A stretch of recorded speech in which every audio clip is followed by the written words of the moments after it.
La legalidad de los delitos y las penas. Nullum crimen, nulla poena sine lege. La enunciación del principio nullum crimen, nulla poena sine lege, si bien fue tomada en contacto con las fuentes romanas a través de los estatutos, proviene también de la Carta Magna del rey Juan Sin Tierra de 1215 y de Farinacio, de quien muchos los recogen, pero a nosotros nos llega a través de la Constitución Americana y la Declaración de los Derechos del Hombre y del Ciudadano. Este aforismo es conocido en derecho penal como principio de la legalidad de los delitos y las penas, que se haya confirmado en nuestra Constitución Política del Estado en los artículos 116 y 117. El principio anteriormente enunciado implica una doble garantía individual: no ser castigado sino por aquellos hechos previamente definidos como leyes y que estén considerados como delitos. Nullum crimen sine lege. Y no ser sometidos a penas que no han sido establecidas de antemano por la ley. Nullam poena sine lege. Este principio tiene además la fuerza de una garantía constitucional del derecho penal. Su no existencia daría lugar a una tiranía política judicial, porque fallando la ley penal, el poder político podría atropellar los derechos de los ciudadanos y el poder judicial podría penar un acto cualquiera, obedeciendo exclusivamente a su propia voluntad. Como quiera que en la actualidad una pena o una sanción impuesta al delincuente no solo comprende la privación de libertad, sino también en muchos casos van aparejando con medidas de seguridad. El principio de la legalidad anteriormente expuesto se hace extensiva a la aplicación de medidas de corrección y seguridad al que hacemos referencia, como por ejemplo a través de un internamiento, suspensión o prohibición de ejercer la profesión, la industria, el oficio, etc. Eso vamos viendo en el Código Penal, el artículo 79. De modo que nadie puede ser sometido a medidas de seguridad y corrección si no están previamente establecidas por la ley. Es bueno manifestar que el principio de la legalidad no ha sido observado por algunos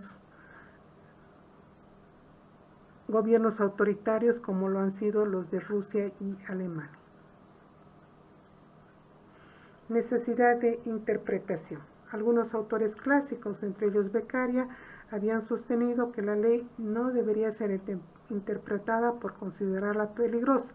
Este autor decía que el juez no puede interpretar la ley por no ser legislador. Por otra parte, el juez, al aplicar la ley, tiene necesariamente que interpretarla, porque el cotejo que hace de un caso de la vida real con el texto de la ley, o sea, la comprensión de la ley con el hecho, va a imponer esa operación lógica, de modo que la interpretación no solo es admisible, sino indispensable. Ahora vamos a primeramente conceptualizar, antes de llegar a clasificar la interpretación. ¿Qué viene a ser la interpretación?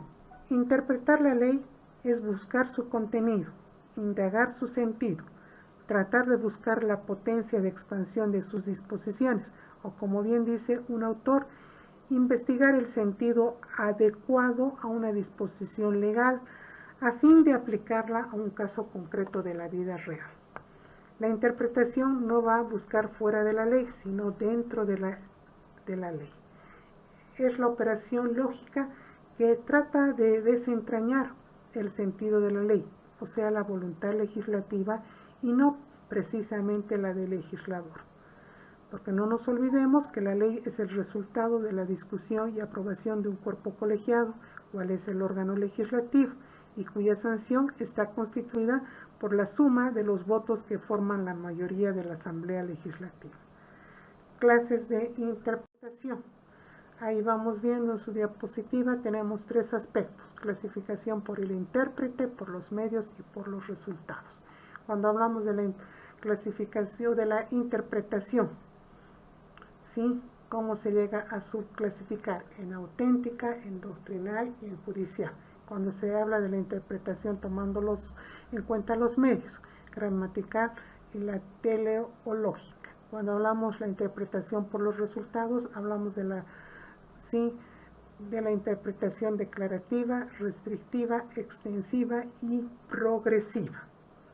Entonces vamos a ir analizando cada una de ellas.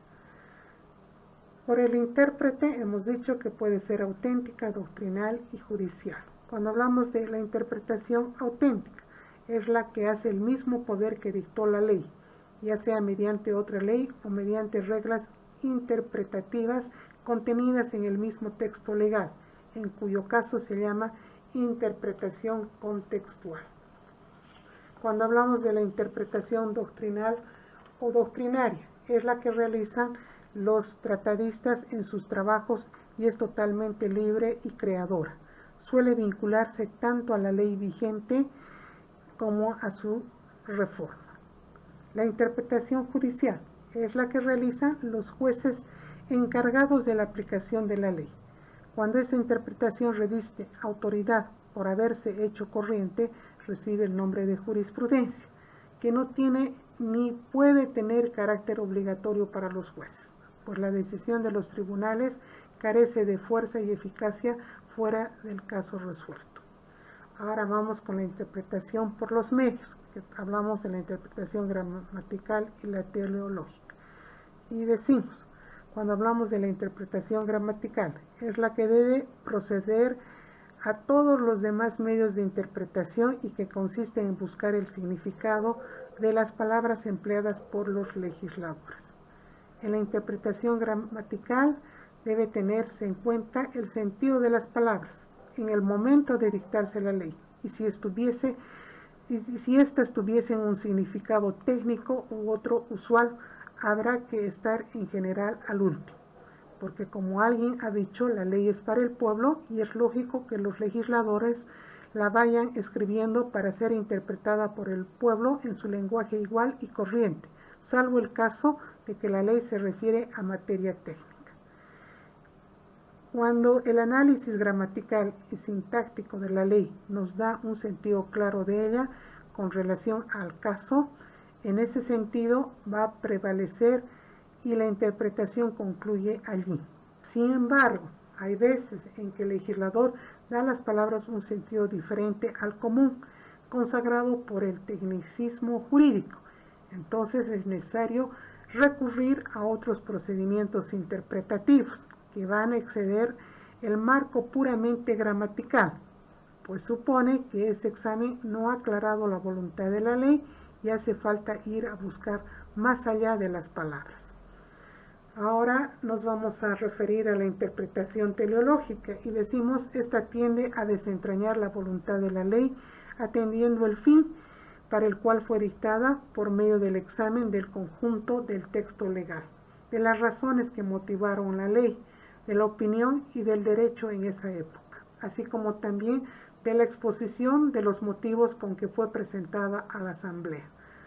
Todos los trabajos preparatorios de los debates que originó, los antecedentes y circunstancias que dieron lugar a su sanción. También podemos decir que resulta igual que el derecho comparado. Ahora vamos viendo la interpretación por los resultados y hablamos de lo que es declarativa, interpretación declarativa. Cuando las palabras empleadas en el texto de la ley corresponden al espíritu, a la voluntad de la ley, es decir, que existe una exacta correspondencia entre la ley y su espíritu. Cuando hablamos de la interpretación restrictiva, se reduce al alcance de las palabras de la ley, por entender que la voluntad de la misma no permite atribuir a su letra todo el significado que en ella puede caber. La interpretación resulta extensiva cuando el intérprete cree que se deba emplear el alcance de las palabras legales para que la letra corresponda al espíritu y la voluntad del texto legal. También nos referimos a la interpretación progresiva y decimos que el juez no puede permanecer ajeno a las transformaciones sociales, económicas, científicas y jurídicas que se operan dentro de la sociedad, de modo que el intérprete debe procurar la ley y a las nuevas necesidades de la época, porque como no es posible reformarla periódicamente, es necesario actualizar su sentido mediante la interpretación progresiva. Finalmente, vamos viendo a qué se refiere la interpretación analógica. Otro principio arraigado en materia de interpretación es la prohibición de interpretar analógicamente la ley penal. La interpretación analógica supone transportar a un caso no previsto en la ley uno semejante, o sea que mediante la analogía se trataría de llenar los vacíos o las lagunas de la ley. Si un hecho a primera vista aparece como delito por estar reprobado por la conciencia moral de la sociedad y no está provisto por la ley, no puede ser penado por muy antisocial que sea. La prohibición de la analogía no es sino una consecuencia del principio nullius crimen, nulla poena sine lege, porque si no, permitiría al juez aplicar la analogía para colmar vacíos o lagunas de la ley, se violaría ese principio, siendo ilícito aplicar la ley penal a casos no previstos expresamente por la misma, con grave riesgo para los derechos individuales. De ahí que en materia penal no está ni puede ser aceptada la analogía, aun cuando algunos de sus autores se inclinen por admitir una interpretación analógica. Muchas gracias.